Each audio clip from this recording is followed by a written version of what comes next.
Awesome. Good morning, good afternoon, and good evening, depending on where you're clicking in from. Thanks so much for joining us for today's Community Action Together for Climate event.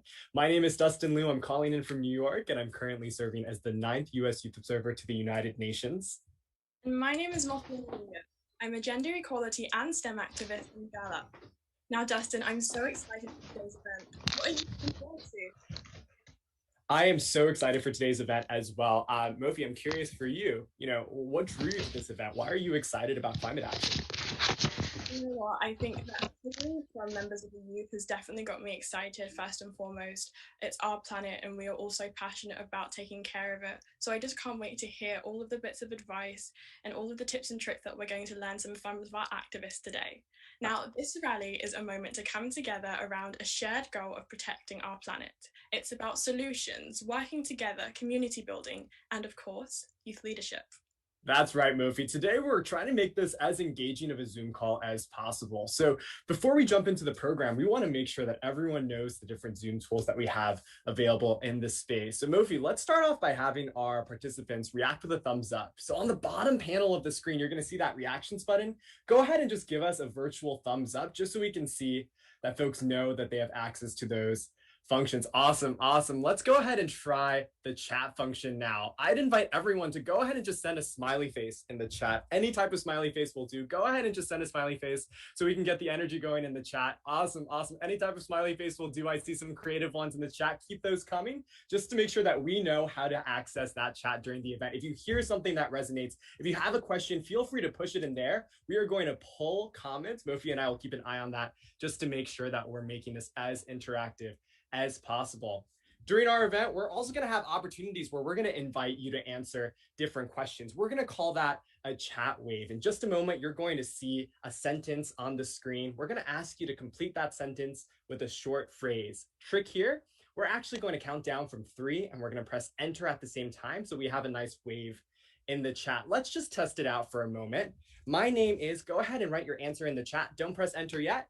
We'll press enter in 3, 2, 1. Enter. Awesome. Nice wave there. We're going to have a few more chances during today's event to make sure that we're in community with each other and to make sure that we're making the most of this space. Let's go ahead and just see how global of a community we have today. I am calling in from, go ahead and type your answer into the chat, and we'll invite you to press enter in 3, 2, 1, enter. Awesome. I'm seeing Qatar, I'm seeing Japan, I'm seeing Vietnam, Kenya, DC, Smoky Mountains in Tennessee, Ghana, Delhi. This is just an opportunity for us to acknowledge how global of a community we have here and how global this movement of youth that are pushing against climate change, that are moving towards climate action. And one last question before we move forward in our program. I am here at this rally because get ready to send in 5, 4, 3, 2, 1, and go ahead and press enter. I want to make a difference. I want to meet like-minded people. I care about the future. I want to make change. These are all things we hope you'll be walking away this event with. We want to make sure that this event feels nourishing. We want to make sure that you leave this event feeling inspired. We have an amazing set of speakers during today's event. And before I pass it back to you, Mofi, we just want to make sure that everyone knows those functions. So if you have any questions with tech or any difficulties, feel free to reach out to the UNF events team. We'll be happy to jump in and make sure that you have all the tools that you need to engage actively. Back to you, Mofi. Thanks so much, Dustin. That's so exciting. I'm ready to get into the chat. I'm going to use it. All of these features, so much fun. Now, today we represent many communities. The UNA USA, Gallup, the Young Climate Advocates Network, Shot at Life, Plus Social Good, Nothing But Nets, and so many more. Now, if we can work together to advance climate action and ambition, our impact will be massive. Before we turn to the UN Assistant Secretary General on climate action to talk more about why this year is so important for climate, some quick housekeeping notes. We are joined today by key listeners from across the UN system.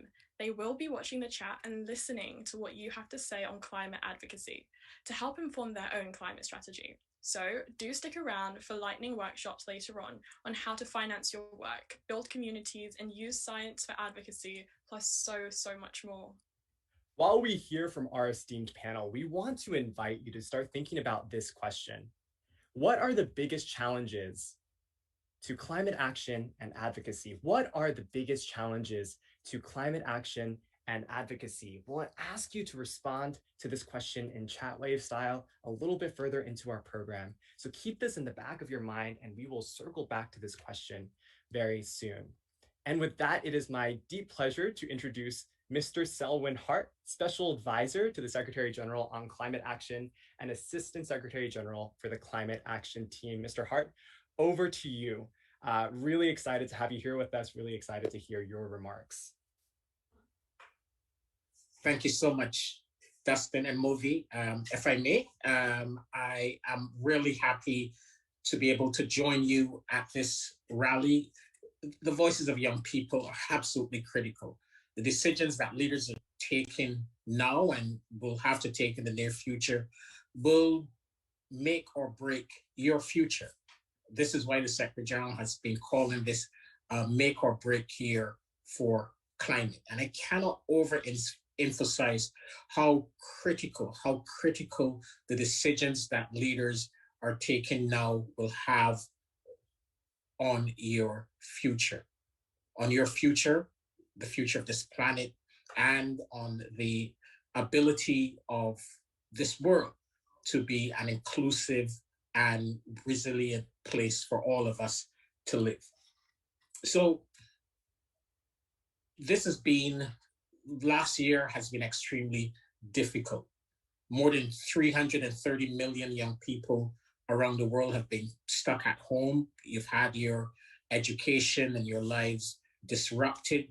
Many of you have lost friends, family, parents as a result of the COVID crisis, and you face an uncertain future given the multiple lockdowns and the economic downturn. However, climate change has the potential to be a lot worse than the disruption being caused by the COVID crisis. The science is clear. Just a few minutes ago, the Secretary General launched a report from the WMO, the World Meteorological Organization, an authoritative body on climate science.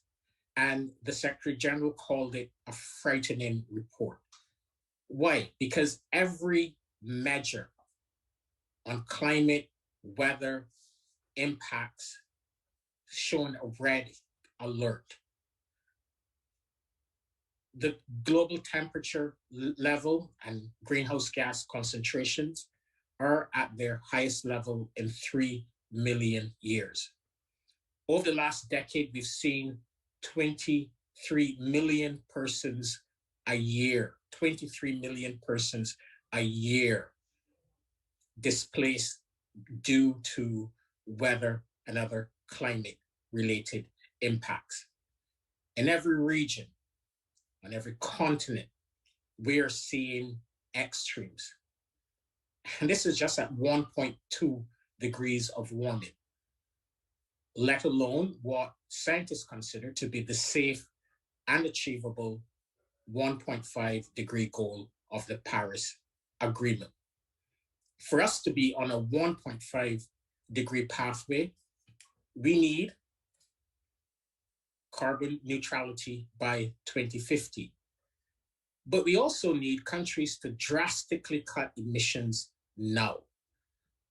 For us to be on that net zero pathway, global emissions need to be reduced by at least 45% below 2010 levels by 2030.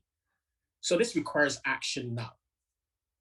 By COP26, the Secretary General has prioritized keeping the 1.5 degree goal within reach. This means no new coal. Coal use has to end. Coal needs to be phased out by 2030 in the rich countries and by 2040 in the developing world. We also need to see new investments in renewable energy, in electric mobility. These new investments will create new jobs. Investments in renewable energy create 3 times more jobs than investments in fossil fuel technologies and in the fossil fuel industry. But we also need to see breakthroughs by COP26 on adaptation and resilience. I've seen the list of countries represented here this afternoon. Bangladesh, some in the Pacific, the Caribbean. These are countries on the front lines of the climate crisis. They're already seeing impacts of an unprecedented scale. This is why the Secretary General continues to call on the developed countries to meet the goal of $100 billion per year of climate support to the developing countries. This is not a handout or charity, but an investment in a resilient and secure future. So as I close, I have two simple asks to you. First, continue to raise your voices. We are listening to you in the United Nations. Leaders in your countries also need to hear you. Secondly, be fully engaged and participate in decision-making processes in your country. The budgetary decisions that are being made right now, the investment decisions that are being made right now, the COVID recovery spending that governments are making right now need your input. You should insist that they invest in your future rather than investing in the past. This is a consequential year for climate, and we need you more than ever. You can be assured that we consider you to be an equal partner, and I look forward to working with you, with my friends in the UN Foundation, on all the way to COP26 in Glasgow. Thank you.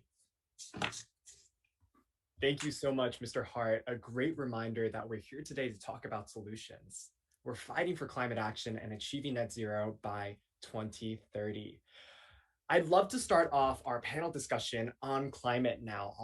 I'm honored to welcome Jayathma Wickramanayake, who is the UN Secretary General's Envoy on Youth. Good to see you again, Jayathma. I'm also excited to invite Archana Sorain to the virtual stage. Archana is a member of the UN Secretary General's Youth Advisory Group on Climate Change. Good to see you, Archana. And last but not least, Julie Sakara, the Executive Director of the U.S. Climate Alliance. Thank you so much for joining us, Julie. But first, we're going to turn to you, Jayathma. Hello, good to see you again. Share with us, Jayathma, your thoughts on why young people should get involved at the United Nations, and would love to share through your role, what are the existing ways in which young people can be involved in the UN system? Thank you so much, Dustin, and thank you also to the UN Foundation for this invitation. Why should young people get involved in the UN? I think two main reasons. The first one definitely is the convening role or the convening power that the United Nations has. In the last 75 years, this organization has been able to bring the world's governments together, bring different stakeholders together, and come to agreements and come to agree on a collective path forward. The Paris Agreement is one such example. The 2030 Agenda for Sustainable Development is one such example. And the Secretary General often says that the UN is not only for governments, it is a global town hall. It is for all of us. The charter starts with the words, we the people. But for the last 75 years, we the people didn't really have a stronger voice within the chambers where these discussions are being made. But we are really excited to see more and more young people breaking through the doors of the United Nations and really claiming that space that they truly deserve. So my argument is that we should in fact engage with the United Nations, because that is a unique place where all governments of the world convenes, and also where private sector, where civil society, where youth groups and different civil society groups come together.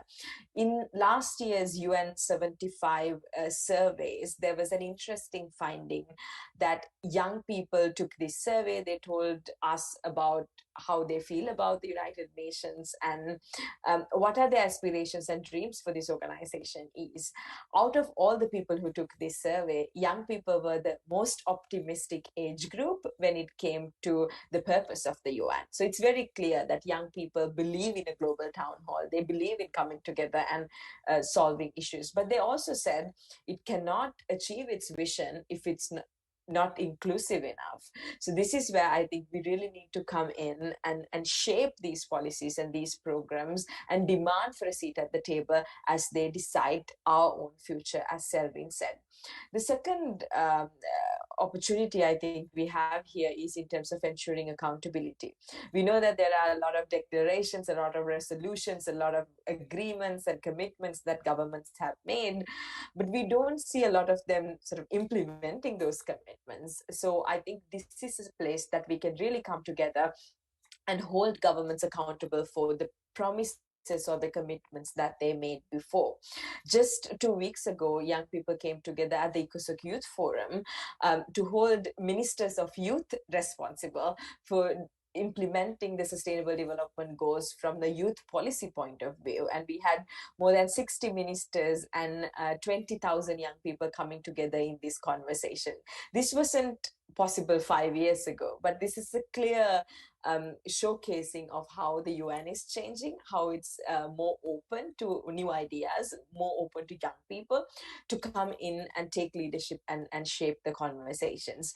The third opportunity I would like to say is in terms of engaging with the UN as climate activists particularly, do try to figure out who your allies are within the organization. You have, for an example, Selvin, who is leading our climate action on behalf of the Secretary General.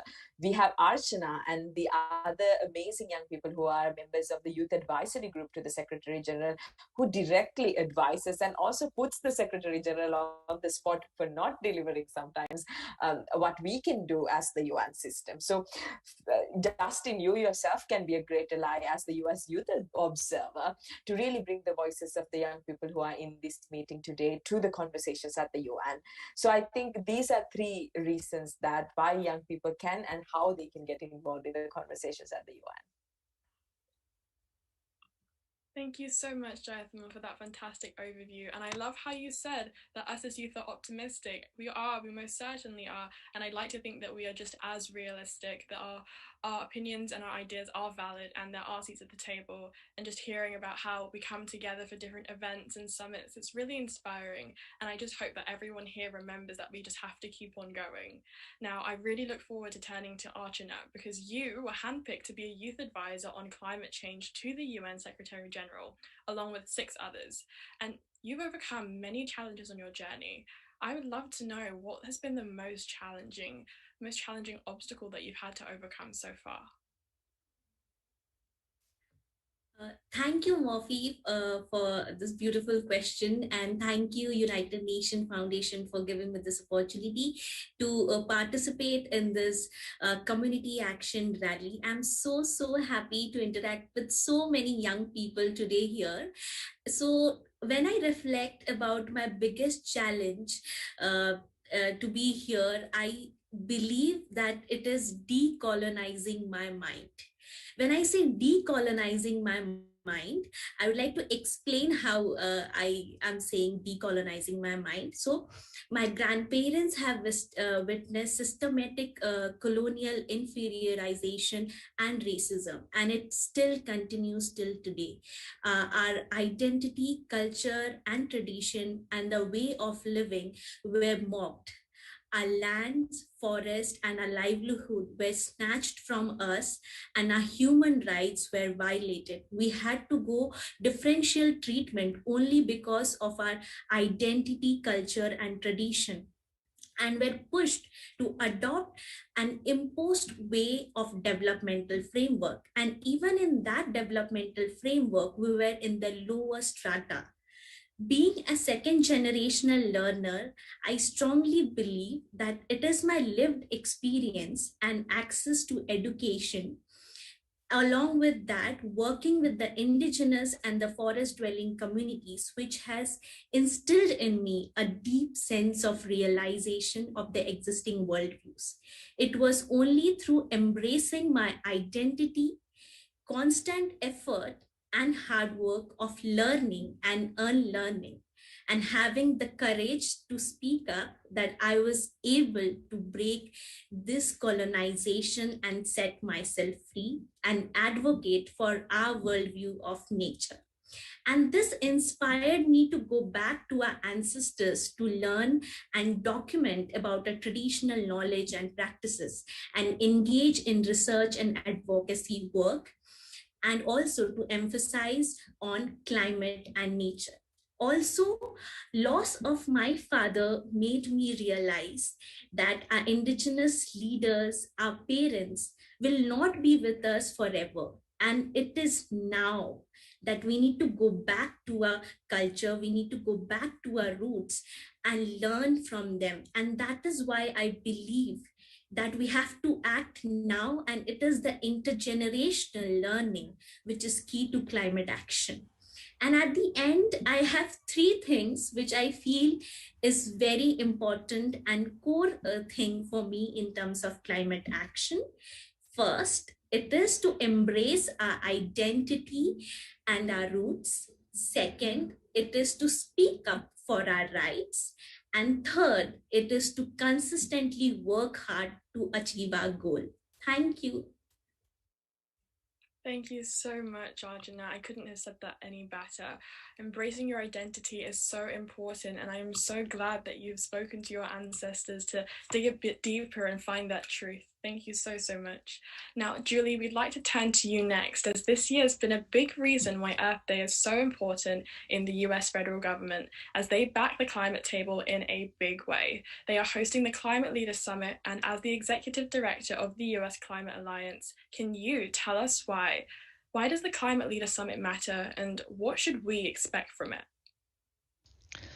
Well, I think that the Climate Summit matters because it's the first time that the president is going to host 40 leaders here in the United States in order, or not in the United States, but virtually, in order to really showcase that the United States is committed to finally really tackling the climate crisis.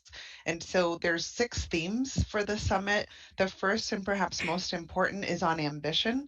And there's a recognition that we need to do everything it takes for us to get onto a 1.5-degree trajectory, which means that the expectations for the United States is that they will announce their nationally determined contribution, or NDC, which is their big emission reduction goal. They are receiving a lot of pressure from the left flank, from youth, from environmental advocates, even from other countries like the UK, from groups of states like the EU, to make sure that that commitment is what the science says is necessary to do. So is at least a 50% goal. So we're expecting that their climate target is going to be a range that is around a 50% reduction of greenhouse gases from 2005 levels by 2030. And so that is really the big thing that the world is waiting for, is to see what that number is, because the US is the second largest emitter, and we need to make sure that they are on track to reduce emissions at that level. The other sort of 5 pieces are focused on financing, and so making sure we're mobilizing public and private financing.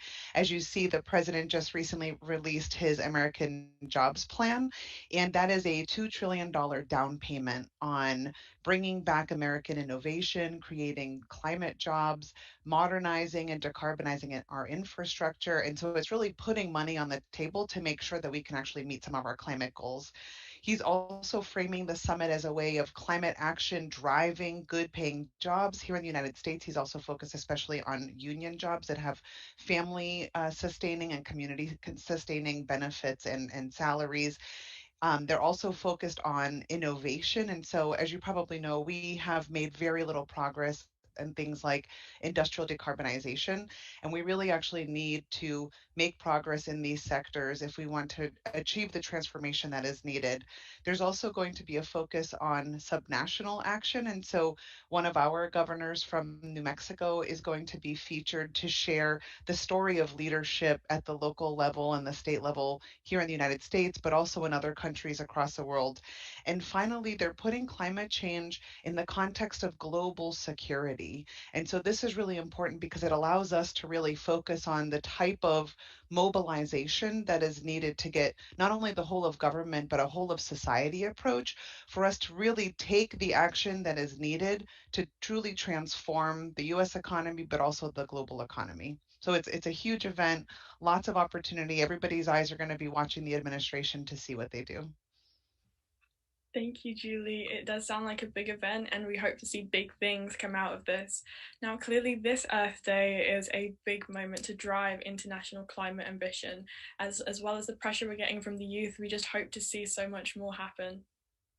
Thank you so much for those really inspiring opening words. I was furiously taking notes on your remarks, and based on what I was seeing in the chat and also the reactions in the room, I think that your words have really resonated with our listeners in the room. We want to take a moment and open it up to those listeners in the space gathered here today, chat wave style. So as a reminder, in just a moment, you're going to see a question on the screen. We're going to invite you to go ahead and type it into the chat bar and press enter when you hear us count down from 3, 2, 1. And it's that question that we started with at the start of our program. What are the biggest challenges to climate action and advocacy? Go ahead and take 10 seconds to type that into the chat bar, and we'll invite you to press enter in just a few seconds.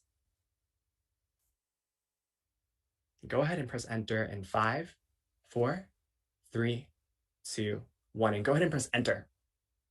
I'm seeing lack of courage. I'm seeing lack of resources, funding, disbelief in science, getting people to listen, not being taken seriously, believing another world is possible, right? Political will and funding, capitalism, lack of action from those in power, status quo bias, insufficient funding, fear. I'm seeing some similar themes emerge in the chat. And as we take a moment to reflect on what's still coming into the chat, Assistant Secretary General Hart, can we turn to you for a 1-minute reflection on what you're seeing in the chat right now?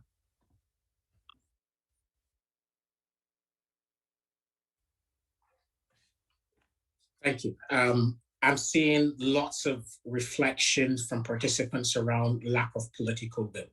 And yes, lack of political will has been a challenge in advancing ambitious climate action and ambition. However, I also reflect on where we were last year, last Earth Day. I just started this new job, and we were debating. There was still all of the uncertainty around the COVID crisis, and we were debating what should be the Secretary General's message on climate action, given the political landscape. It was a very difficult political landscape. Only the islands and the least developed countries and the European Union and a few countries in the Latin American region were still talking about climate. This year, a year later, we now have around 2/3 of the global economy committing to net zero. We're not there yet. A net zero commitment means nothing if it's not backed up by ambitious action now. But I believe the tide has turned. It is turning, but we need you, as I said in my opening, we need you more than ever to keep that pressure up. Keep that pressure up. Governments and leaders need to be held accountable. The United Nations needs to be held accountable because it's your future that's being decided. It's your future. So continue to push us, but I believe the tide is turning. Thank you so much, Secretary General Hart. It is our future, and just as you have said, that means we cannot give in. No time now, we have to keep up with the fight.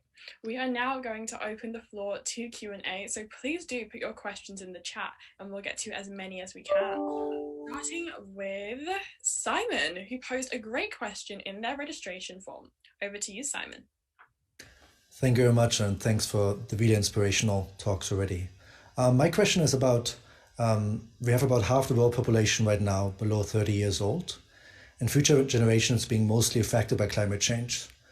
So how can the youth be more positively impact the decision-making and also be taken into account in the decision-making itself?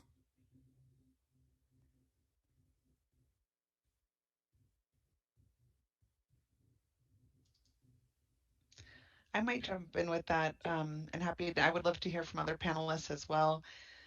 I will say that, I think I mentioned this earlier, and Selwyn has as well. I mean, the youth have really been our left flank, and I am just amazed by how the conversation has changed so drastically in the last few years, and that people are finally talking about climate change as a crisis. I think people are finally realizing that when we're talking about these catastrophic events, it's not 100 years from now, it's in the lifetime of our kids. I have a 10-month-old, she's a pandemic baby, and I just think about in 2050, we have to have net zero emissions. She's only going to be 30 years old. And so the economy and the world that she's looking at is going to be potentially entirely different from what it is now, at such a young age. And so I think as we're sort of focused on the solutions, our youth are so important for reminding us that this is a problem that we have today, but that we have the solutions. But it takes what we're seeing in the chat. It takes courage. It takes money. It takes leaders who are accountable to people, which means that if you're of age to vote, vote. If you're not, it means going out and making sure that you're supporting campaigns and that you're being vocal to make sure that we're getting the right leaders in place. Because at the end of the day, individual action is critically important, but we need leaders who are going to make system-wide changes. If we're going to get the type of transformation that is needed in 9 years, we have to make big reductions by 2030, but then in 30 years, we need to get to an entirely different economy, and that's going to take a lot of pressure from you and from others. Thank you so much. Now we have another question in. Oh, Jayathama, you're about to answer. I'll hand over to you first, then we'll go to that question. No, I just wanted to add, I think Julie covered it very well, but I just wanted to add a few things. I think there is also this kind of misconception that for a young person to be active, that you need to be an activist, or that, you need to protest, and that, you need to be out there holding a placard and with a megaphone. And I think to Simon's question, there are different ways that young people get engaged, right? You can be a campaigner, you can run your own projects in your community. You can be an entrepreneur who works on renewable energies, who has their own sustainable business model, which also creates jobs for other young people in a greener, circular economy. You can be educating other young people about climate action. You can also become policymakers. You can be advisors. You can be technical experts. Julie said you can vote, but I would say go a step forward and even run for political office. If you don't see enough candidates in your area who are advocating for climate action and who are pushing for climate action within political parties, use art and culture, use theater, use poetry, use drama to talk about climate action. So use different ways and get involved with climate action, not just at the UN, not just at your national government, but in your own school, in your own community, and in your own family as well.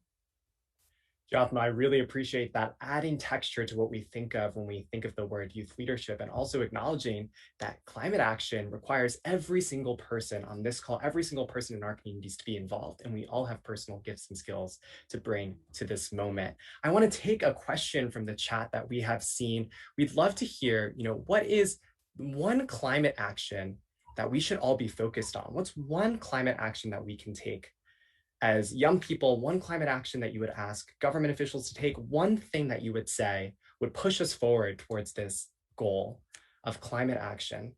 Anyone can jump in, the one takeaway, one action that we really want to focus on. Yeah, so Justin, I would like to intervene and share my thoughts on this question. So I think one action which is would be like to hold our leaders accountable is what I feel is very important, because young people all across the globe have been contributing at their own level, whether it is individual level, collective level, in their own spheres.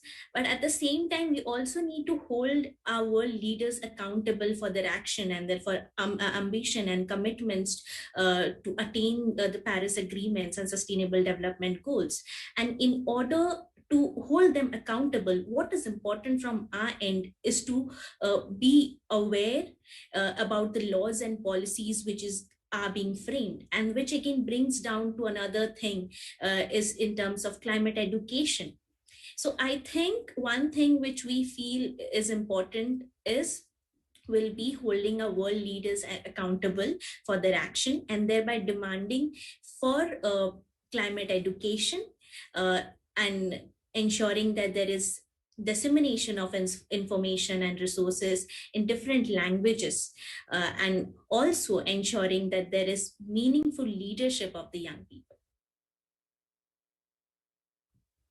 Thank you so much, Archana. Meg- Now, we have another question. I am going to pass over to Secretary General Hart. Sorry, I was going to answer that last question. And quite frankly, if there's one thing that individuals, governments, companies could do, is to embed climate risk into every single decision and planning process. If that was done, we will not build a new coal-fired power plant in 2022. Investments would go towards renewable energy. Insurers would not be investing in or insuring coal-fired power plants or fossil fuel generation plants. Support would be provided to vulnerable countries who are on the front lines of the climate crisis, and would be mobilized easily. So I believe it's one thing that can be done, because it's a complex issue, it's a challenging issue, but it's solvable. It is solvable. It is solvable. And I hope everyone who is on this call would recognize that they have a role to play in solving the climate crisis. All of us have a role to play. We certainly do. It's so exciting to hear you all pitch in and your opinions and your ideas on how we move forward. Speaking about moving forward, I am going to now pass over to Nishad. You had a wonderful question in your registration form. Please take it away. Hi, yeah, thank you, and thank you, wonderful panel here today. My question is very basic. It's like we have seen, like, young people asking for their seat in the dialogue, which has been at this point of time very simple. How to make this more action oriented from a sort of symbolism?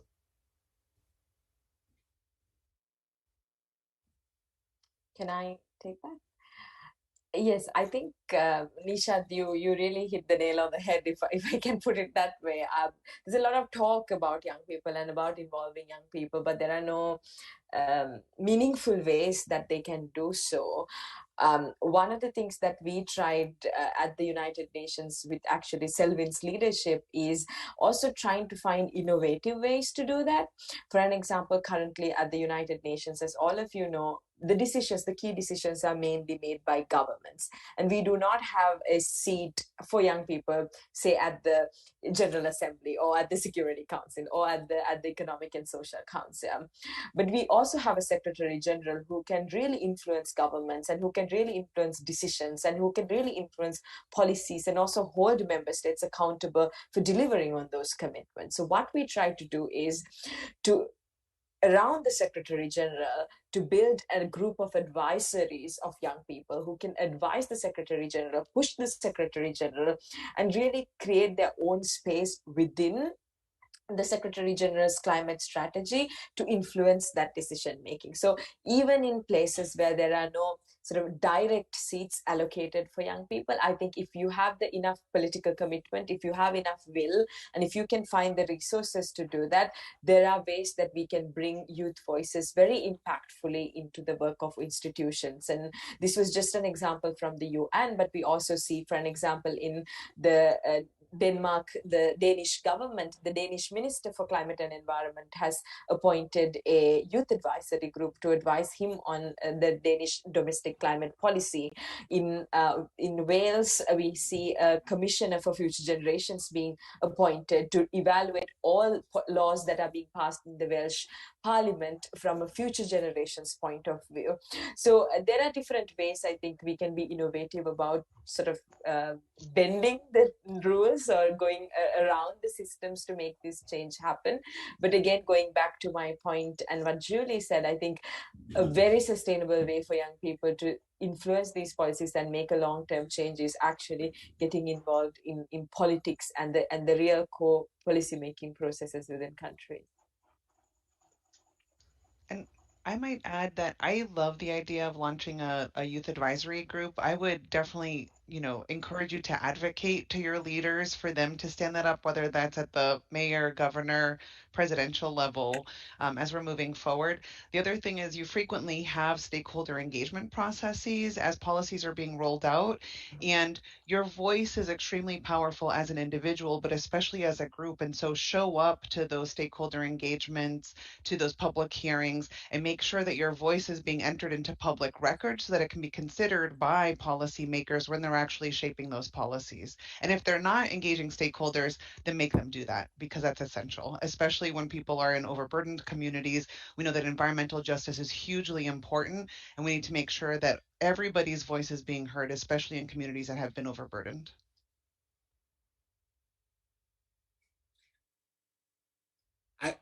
I just wish to add, Jatma, you played an amazing role in getting the Youth Advisory Group of the Secretary General off the ground, and you continue really to support it. It would be useful. I don't want to put our channel on the spot, but really, it has been a really great learning experience for us. We've not always done things the right way, I would say.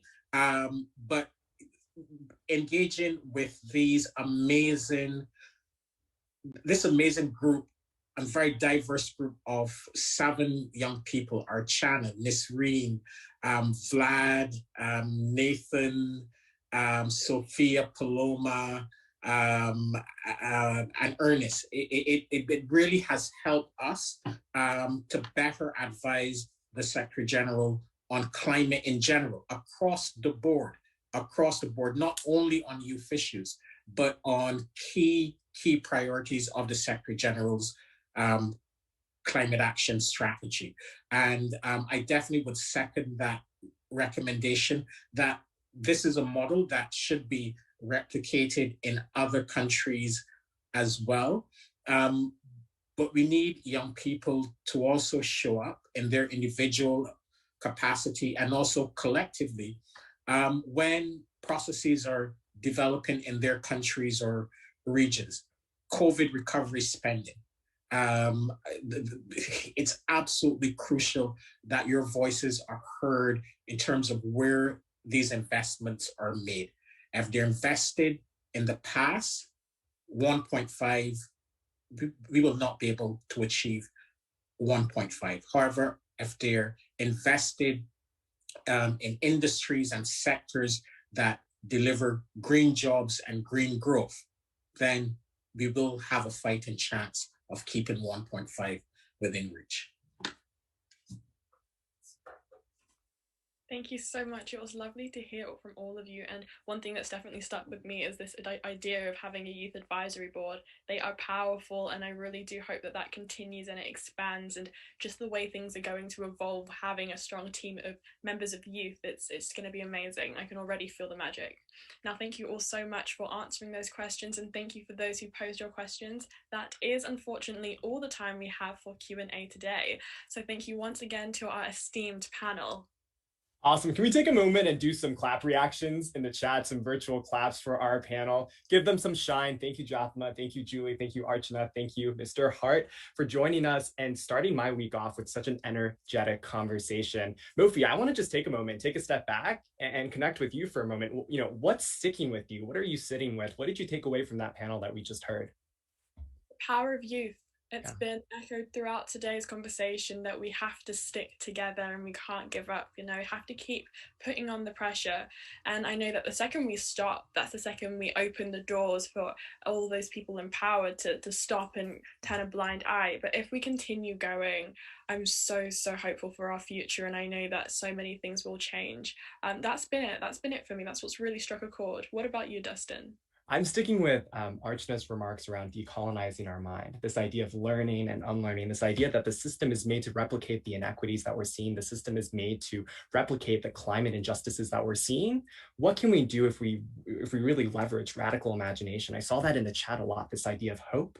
What would it look like for us to reimagine or push towards a world that does not yet exist? I'm really loving this idea of science fiction that's coming through in these remarks. So that's what I'm sitting with. I'm thinking about ways in which I can continue to learn and also unlearn the ways in which we've been socialized. And now that we have that foundation for our event today, it's time to talk about impact. Mofi, I'm going to hand it over to you to introduce our first impact presentation. Thank you so much, Dustin. I'm very excited to welcome young leaders from 5 different communities represented here today to share their tips and their tricks in the realm of advocacy. Off we go. Now, hi, everyone. We have Andrea. Hi. Should I get started? Oh, please, yes. Okay, so my name is Andrea Villarreal Rodriguez. I am the Girl Up Regional Leader for Latin America and the Caribbean and co-founder of Escazú Ahora Mexico. Today, I'd like to share some lessons I've learned from getting more people involved in the climate movement. First, embrace your platform. You don't need to have thousands of followers to be an activist. Being an activist is as simple as acting towards something that matters to you. And sharing your story as an activist is incredibly influential. Use your social media platforms, as big or as small as they may be, to share your story and point out how anyone can and should demand urgent climate action. My second recommendation is to amplify female voices. If you're an organization or public figure, consider passing the mic to female activists for a week. Climate change disproportionately affects us, yet it's not talked about enough. By lending your spotlight in media channels, we can bring women's issues to the forefront of public discourse and inspire girls to become climate leaders along the way. Last but not least, network. While it is true that the climate crisis is the biggest challenge we've ever had to face, I also see it as an opportunity to meet people from all walks of life. Don't be afraid to reach out to other activists, even if they live on the other side of the planet. Having a strong support group will surely keep you motivated, spark new ideas, and expand the reach of your campaigns. Tackling the climate crisis is an incredibly daunting task. It requires systemic change and a cultural revolution, but I'm confident that together we can implement strategies right now that will transform the way we interact with the environment and ensure a safer and more equitable world for future generations to come. Thank you. Thank you so much, Andrea. And for those of you who missed it, Andrea is a fellow Gallup regional leader based in Latin America. It was so lovely to hear how more people can get involved in climate action. Next, we have Clary Joy Menyoba, plus social good connector, who's here to tell us how to build an inclusive and intersectional community. Clary, I look forward to hear what you have to tell us. Thank you. Hello, everyone. I'm Clary Minyabat from the Philippines and the Plus Social Good, which is a community created by United Nations Foundation. I work with persons with disabilities and currently with the youth today. And today I'm sharing with you all tips on how you can build and engage an inclusive and intersectional community that tackles and solves climate issues. First word, empathy. An inclusive community requires deep understanding. You need to put yourself in the shoes of others. Solving climate issues while handling a community go hand in hand. you should not sacrifice one. Second word, perseverance. Perseverance to continue learning. We are in a climate emergency crisis where technology is available. In order to achieve our healthy climate goals, we need to listen to science and to the people who experience the disruptive effects of climate crisis. I learned how to take care for kids with special needs through free training and sustainable fashion by reading many articles. There are a lot of free online courses or workshops. Sign up and learn more. I also encourage everyone to drop their favorite climate courses and links. Third word, collaboration. Now more than ever, our collaboration is much needed. Look for clubs within your community, schools, and connect with them. Call your friends and ask them to be part of your climate organization, to sign petition letters, and to practice sustainable living. Let us collaborate and demand climate justice from our leaders. 3 words, empathy, perseverance, collaboration. And more importantly, take action now. Thank you, everyone. Thank you so much, Clary. I definitely agree. We must listen to the scientists. Now, next up before the break, we have Pooja Tilvuala. Now, she is the director of the Youth Climate Collaborative, and she is here to give us some advice on how to secure funding for grassroots work.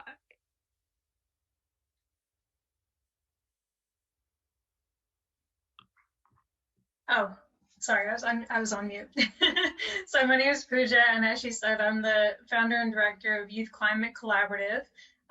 So in terms of funding, the Kennebunkport Climate Initiative awarded me a grant of $50,000 to work on my organization full-time, and then $10,000 for the work itself. Now, some tips I have for you to secure this kind of funding.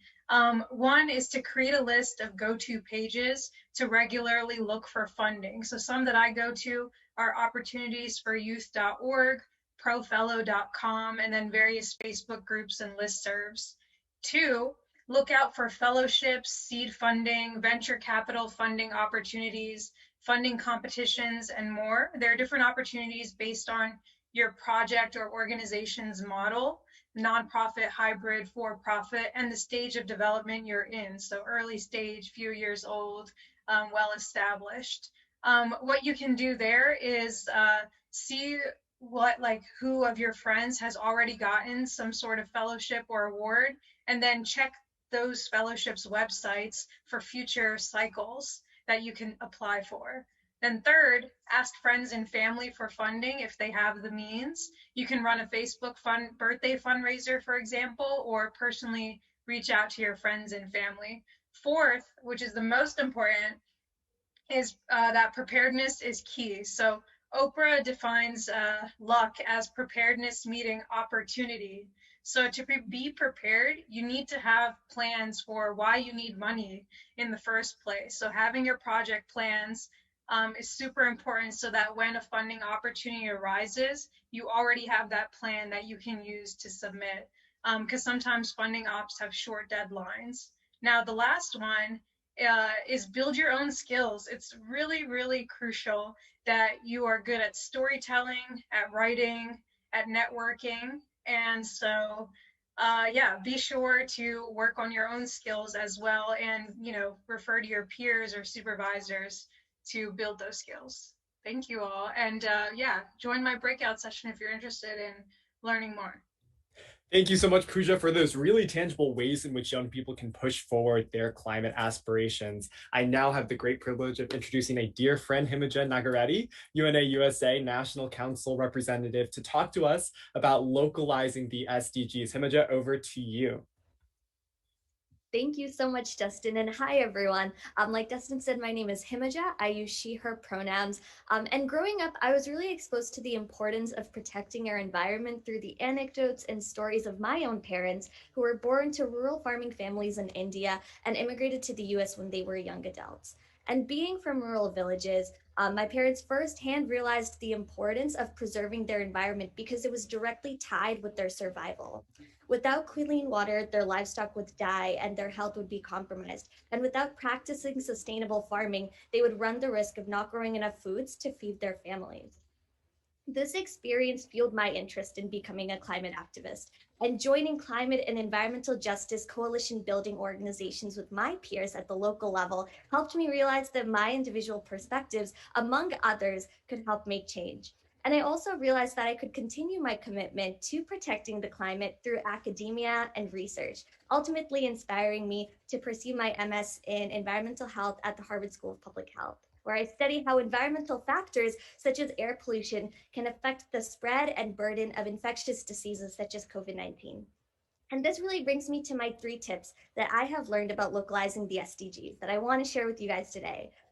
First, think about what drives you. Think about your story and the stories of others that motivate you and can catalyze your advocacy. Second, parse through the intersectionality of your issues, because I guarantee you'll be able to find those intersectionalities, such as the connections between environment and health and the connections between gender and the environment. And this can really help strengthen you and help you create sustainable efforts in your communities, ones that, more importantly, include the needed voices of marginalized and vulnerable groups. And the third thing is to make connections. Talk with your friends and families and various networks about this issue. Inspire them to take action in their own ways. And really own this climate movement. This is your movement, and grow it with your own 2 hands. Because it really is true that local efforts can create global change, something which everyone here has proved today. Thank you so much. Thank you so much, Himajah. Some spirit fingers to you. I'm always so struck by your own personal journey and the ways in which you've been able to hone your superpower and align that with the change you hope to see in the world. Next, we have the opportunity to hear from Navida Nachiapen, who is a Shot at Life champion. Good to see you, Navida. Navida will be talking to us about tips on how to make the most of our interactions with elected officials. Over to you, Navida. Hi, everyone. So good to be here today. So, in a perfect world, when you're advocating, you go in, you give a list of facts, and your elected official goes, oh, logically, that makes a lot of sense. And then your job is done. However, back here in reality, that's not quite how it works out. So I would recommend that instead of providing a list of facts, pick 1 or 2 statistics to focus on and spend more time telling your story. And trust me, everyone has a story. Why are you here and why is this important to you? It's not only much more engaging and memorable, but it also gets the person to buy in emotionally. And when someone buys in emotionally, it becomes a lot easier to convince them factually. And remember that you have the power to set the tone for the meeting. So be enthusiastic, be happy to be there, show them your passion. And also take a minute to ask someone about themselves. They've probably been in Zoom meetings all day, and as I'm sure we can all attest to, after a long day of Zoom, they'll probably tune out a lecture. Speaking with someone is so much more effective than speaking at someone, which I know is kind of ironic as I speak at you. So sorry about that. But there's also the issue of what happens when your office doesn't agree with you. So first things first, take a deep breath. It's okay. You should view this as an opportunity to change their minds rather than as a conflict to be won. Don't be combative because, if anything, it'll only make them more defensive and they won't truly listen to what you have to say. It's kind of like that saying, you get more flies with honey rather than vinegar. Also, be prepared to answer commonly asked questions. And if you don't know something, it's okay. Again, take a deep breath. It's completely fine to say, that's a really good question. I'll find out and I'll get back to you. Most importantly, though, try to have a unifying conversation. Do your homework on who you're speaking to and try to find common ground and work your way from there. But also know when to walk away. Remember, it's a marathon, not a sprint.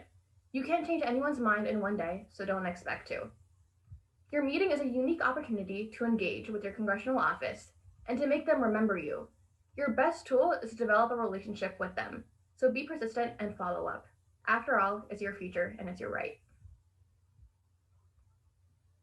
Thank you so much, Navida, for those really tangible tips. And you've also named the fact that every single young person gathered here today has a story that's worth sharing, and that there is power in our personal narratives, and those stories can really push the conversation forward. Really appreciate you sharing those thoughts with us. And finally, we have the one and only Devin Domeyer, Climate Communications Associate at the UN Foundation and one of the lead organizers for today's event, to talk to us about how to use science for advocacy. And before we hand it over to Devin, can I just have everyone throw up some celebration emojis for folks who made this event possible, those behind the scenes who are making everything move so smoothly. Seriously, this would not have been possible without a host of people behind the scenes. So we really want to send some shine over that way. Thank you all so much. Over to you, Devin, to take us through your thoughts. Thanks, Dustin. And again, thanks to all my colleagues out there who are making this event possible. And thanks to everyone who's come. This has been absolutely amazing. My name is Devin. I work at UN Foundation in climate communications. And I'm here today to talk to you guys about how to use science in your climate advocacy and how that can really drive forward the narrative and create change. And that's through partially a new initiative that we're calling Say It With Science at UN Foundation. When we all understand the facts of climate change, we can work together to find the best solutions. But to do that, we need to unite around the science. So we want to equip you with the best climate science around from the IPCC, who I'm sure you've all heard of before. That science may be complicated, but it tells a clear story. And we just heard from Navita how powerful storytelling really can be. So when you incorporate science into your storytelling, it can become a very compelling advocacy tool. And young people, we know, are especially incredibly effective at using that advocacy, using that storytelling to drive real change. We've created a whole bunch of graphics like the ones you see on the screen as part of a toolkit to break down and share climate science super easily. It's available from today. My colleague just popped the link in the chat, have a look. And now is the best time to use it because your voices can still influence governments to increase their ambition ahead of COP26, as we heard earlier in the panel discussion. Youth mobilization drives international policy. We cannot forget that. So here's some tips. Make it accessible. Say It With Science has some tools that help make that science accessible. And part of that is an art challenge, actually, to open the door to new conversations and get creative with the solutions. And then my last tip is focus on solutions. Studies show that climate communications are far more effective if you show people that they can be a part of the solution instead of paralyzing them with all the problems of climate change. Say It With Science has these messages ready for you. And we also have a guide on how to talk about climate solutions. So it can be, a little easier to kind of start that conversation. And that's it. I'm just so happy to be here today. I'm so grateful for all of you for listening. Head over to sayitwithscience.org if you want to learn more about how to use science in advocacy, and then join my breakout room at the end if you want to talk more about science, talk more about climate communications. I'm here for you guys. Thanks so much. Thanks so much, Devin. It's always amazing to hear from a fellow STEMinist. And once again, thank you to all of our amazing youth presenters. Be sure to join one of their breakout room sessions after the event to learn more, because they are going to be sharing advice with you and they're going to be helping you network. So all the good things, stay tuned. Now, we'd like to share with you a resource from our friends at World's Largest Lesson. So what you see on the screen are the results from their What Climate Leader Are You quiz. Let's make sure that those are coming up. Awesome. Now, we'd like you to think about which type of leader you most identify with. Are you an innovator, someone who turns ideas into solutions and focuses on the power of facts and data? Or are you a storyteller, someone who uses the power of stories and creativity to bring about change? Wait, are you a champion? Someone who works to create change in your own life before influencing others? Or last but not least, could you be a mobilizer, someone who enjoys speaking out on the issues and challenging the status quo? Which one are you? Take a moment, get a sense of what these are, and we're actually going to invite you to vote. I'm already seeing people voting. Feel free to take a moment. Mofi, while we have those quiz results come in, which one do you align with? Which one are you resonating with? Oh, Dustin, that's so hard. I think I am going to go with innovator. Now, I say that it's so hard because we all have different bits from each different section. You know, sometimes I'm a storyteller, sometimes a champion and mobilizer, but I think most days I love putting things into action and bringing things to life. What about you? That's an awesome answer to really name that we all carry all of these strengths. And I think it's really important for us to consider ways in which we can lean into the ones that give us the most energy. You know, for me, what gives me the most energy is being a storyteller. I love connecting with young people, surfacing their stories and bringing them to decision-making tables, using the power of stories and creativity to bring about change. Awesome. I think that we have a good majority of folks who have voted. Super interesting to see that we have a mix of folks in the room, almost 25%, 25%, 25%, and 25%.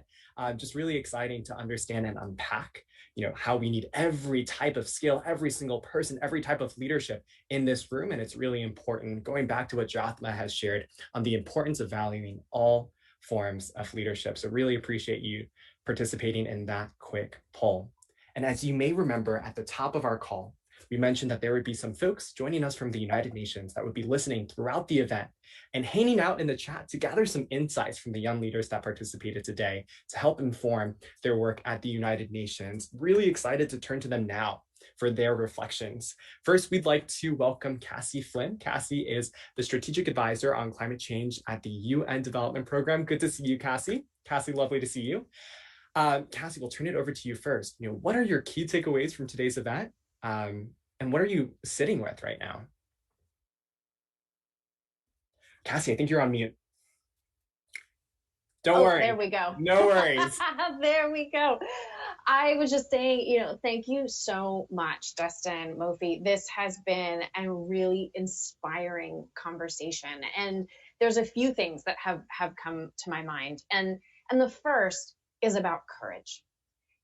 Advocating for climate action requires a lot of courage, and not just to have conversations like what we're seeing here today, but also to take these conversations to your real life. And this is not just about influencing world leaders, but it's also about being able to have these conversations at your kitchen table, being able to have these conversations with your parents, with your friends, with your aunts and your uncles. That requires courage. And that is known to actually be incredibly influential. You know, we hear all these stories about world leaders. When Barack Obama decided to take on climate change, he largely credited his children for having these conversations with him about what they'd learned in school. This is a really important part of this place that we are all in right now. The second thing I want to talk about is impact. So as a part of my job at the United Nations Development Program, I run something called the Climate Promise. And this is our support for countries to be as ambitious as possible when it comes to the pledges under their Paris Agreement. So these nationally determined contributions that so many of us know about. And I want to tell you something that's really interesting that we are seeing. The first generation of NDCs that were submitted in 2015, about sort of 40% talked about young people, talked about youth, talked about children, both in terms of the content of their climate actions, but also in how they were included in the process. So far, what we're seeing is 75% of NDCs in this second generation are including young people. This is the biggest jump that we have seen in these NDCs, and it is a credit to all of you. Please do continue your involvement. It is having an impact. And at UNDP, we have launched something called the People's Climate Vote. And this is our way of trying to get young voices into the NDC process in a really concrete policy way. And so the idea is that you can actually vote on the policies that you want your governments to enact, and we are going to deliver that to the policymakers that are talking about NDCs. So please do get involved. I'll put the link in the chat. We are counting on you. We need your voices. The third thing that's really struck me is this idea of being able to bring what you have. I love that poll, and that poll showed us the diversity of skills that people have, and we need all of them. And I love the idea of also being able to learn and unlearn. How powerful is that? To be able to envision an entirely new world, Because the reality is that we have to create a new world at a speed and scale that has never been seen before in history. And this means we need everyone at the table fully engaged with what they've got. You got to bring what you've got and be proud of it and have the courage to put it forward. So thank you so much. I continue to be inspired and looking forward to continued conversations. Thank you so much, Cassie. Now you continue to be inspired and I continue to be inspired by you. You couldn't have said it any better. We need to keep going. And it's just what's really sitting with me today. We have to keep going. Now we have some more to get onto and let's do just that. We have some closing reflections from Martina Donlon, climate change communist and team lead at the Department of Global Communications. How will you use what you've heard here today in your work at the UN, Martina? Thank you so much, and it's been really inspiring. I can only echo Cassie's words here. I've picked up on many good points raised. First and foremost, I think the absolute priority to put pressure on leaders to push for that stronger national action that we need to see for the increased, nationally determined contributions ahead of COP in November, for big promises to really be put into concrete action. So all these net zero commitments are great, but we need to see how we're going to get there. And so for us at the UN, this is absolutely a priority. And when communicating, about the Secretary General's priorities and the push that he is making, this is absolutely our top priority as well. And as Cassie said, it is about courage. It is about leadership. It's about political will. And I think as Selwyn mentioned, we do see the tide turning. Climate action is a much higher priority for most governments right now. So when we're hoping, especially this week, to really get some positive momentum on these national action plans and announcements that are hopefully going to come on Thursday at the big US Leaders Summit. So we're looking to that. So absolutely, I think that is our top a goal when we're communicating from the UN.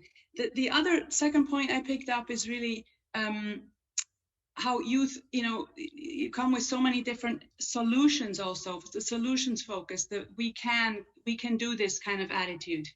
And I think that's super important, as I think Devin also mentioned, and I love this Say It With Science initiative, by the way, because everything we do, we want to always underpin it with a science-based narrative. The science leads us in our way, and the science also leads to the solutions, and so many are available, be it renewable energy, be it in nature-based solutions, be it in your roles as entrepreneurs and activists and mobilizers, and we've seen the various different roles you play, and you have the solutions and they are available. And that's really important in driving the narrative that there is hope, there is a pathway to where we want to get.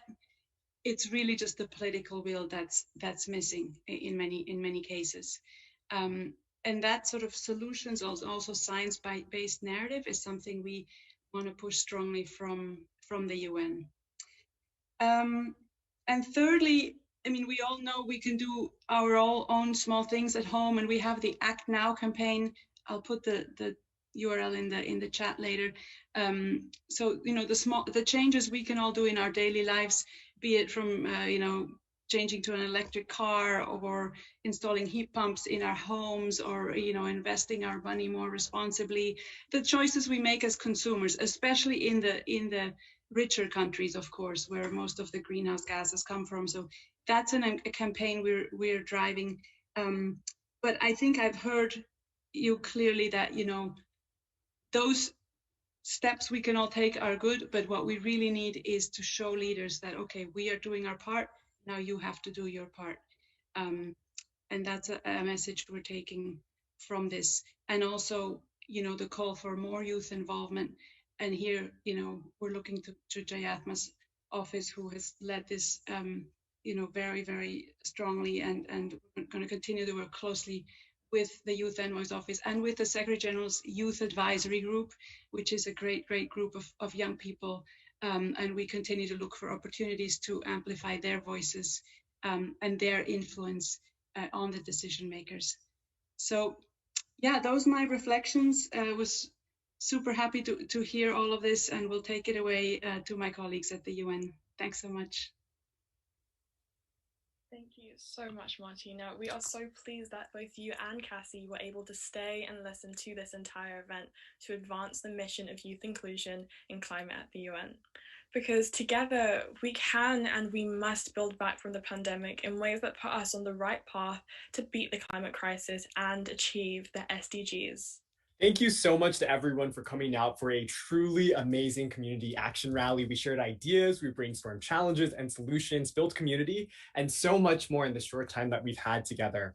Our friends at the UN Foundation will be popping a link in the chat for a Youth Climate Facebook group. We encourage you to stay up to date, join for future events like this one. It's open to all communities and people interested in climate action. Check that out. And I also wanted to end our time together, Mofi, with one word reflection. So I'll invite all of our attendees to go ahead and take a moment to drop one word that describes how they're feeling after today's event. And as those come in, one word reflections on how you're feeling. How are you feeling leaving this event? How are you feeling after hearing all of these amazing speakers? Mofi, what is your one word? Well, this is a really good question. I am feeling, drumroll please, hopeful. I am feeling very hopeful. Just hearing from everyone we have heard from today, I know that the future is looking bright. Dustin, right back at you. What is your one word?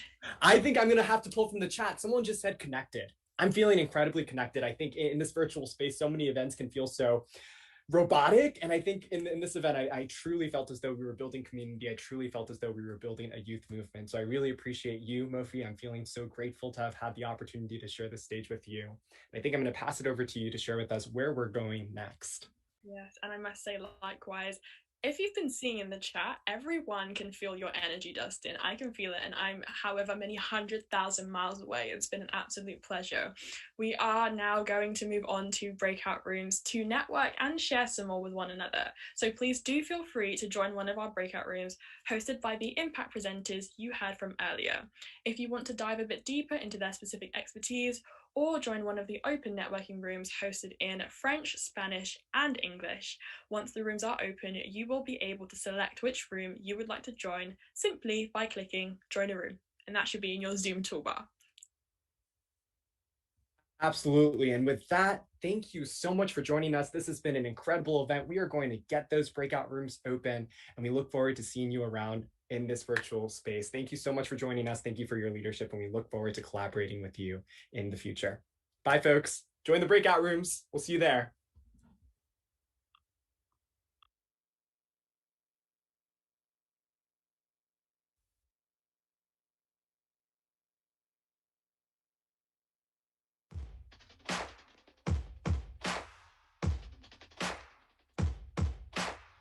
Say the planet, we gon' say the planet. Everybody looking at me like I'm from another planet. Say the planet, yeah, we gon' say the planet. Everybody looking at me like I'm from another planet. Say the planet, we gon' say the planet. Everybody looking at me like I'm from another planet. Say the planet, we gon' say the planet. Everybody looking at me like I'm from another planet. They acting like we from another planet. They say climate change ain't a thing. What you talking about? What you know about that? What's your carbon offset? Facts, we just wanna act. We ain't sitting back. Solar power, wind and solar power. Everybody need the energy to store it up and power the world. Recycle, we need more recycle. But you're acting like some followers on Instagram and Twitter. Yeah.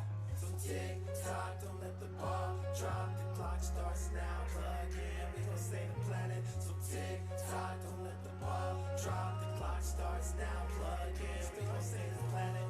Tick tock, don't let the ball drop. The clock starts now. Plug in, we gon' save the planet. So tick tock, don't let the ball drop. The clock starts now. Plug in, we gon' save the planet. Save the planet, we gon' save the planet. Everybody looking at me like I'm from another planet. Save the planet, we gon' save the planet. Everybody looking at me like I'm from another planet. Save the planet, yeah, we gon' save the planet. Everybody looking at me like I'm from another planet. Save the planet, we gon' save the planet. Everybody looking at me like I'm from another planet. Save the planet, we gon' save the planet. Everybody looking at me like I'm from another planet. Save the planet, we gon' save the planet. Everybody looking at me